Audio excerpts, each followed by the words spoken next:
Vous savez, Abraham que Dieu appelle père de la foi, est-ce que c'est vraiment lui le premier à avoir manifesté la foi dans la Bible? Non. Non. Moi je dirais non. Si quelqu'un me contredit, il peut me contredire. Mais moi je te dirais non et je peux te démontrer dans la Bible.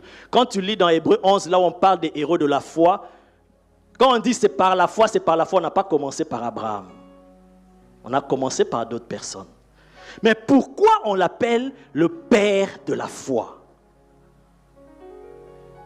Et pourquoi il est un personnage si important dans la Bible? Au point que Abraham, il est allé au-delà juste d'un statut d'un simple homme.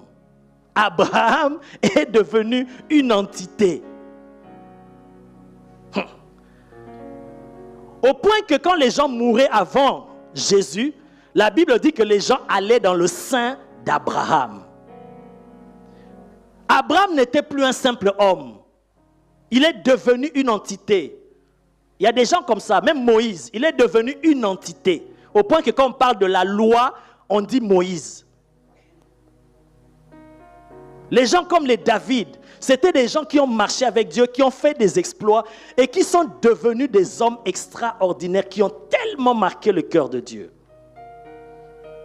Au point que David, le Christ, le Seigneur, le Dieu tout-puissant créateur, on l'appelle le fils de David. Qui est David?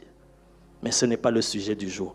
Mais juste, je t'explique que ces hommes ont tellement fait des choses avec Dieu, ils ont marché avec Dieu, que Dieu, ça a marqué le cœur de Dieu au point que Dieu les a amenés à un niveau extraordinaire. Bien-aimés, voilà pourquoi l'apôtre Paul dit, il prie pour les Éphésiens, il prie pour les chrétiens de ADV, il dit que le Seigneur ouvre vos yeux pour que vous voyez ce qui se cache derrière son appel. Abraham, quand Dieu lui parlait de tout ça, il ne savait pas où Dieu l'a mené. Ah, Jésus. Même quand Dieu nous parle, nous comprenons les choses à notre manière. Nous ne voyons pas comment Dieu voit. Abraham ne savait pas là où Dieu l'a mené. Dieu ne lui a pas parlé de Jésus. Il ne lui a pas parlé de Christ. Il ne lui a pas parlé de la grandeur qu'il a. Il lui a dit seulement tu seras grand. Mais il n'a pas imaginé à quel niveau il sera grand. Jésus a dit, quand nous serons dans le royaume des cieux, vous serez assis à la table avec Abraham. Vous voyez là où il place Abraham. Matthieu chapitre 1 verset 1, on dit généalogie de Jésus-Christ, fils d'Abraham, fils de David.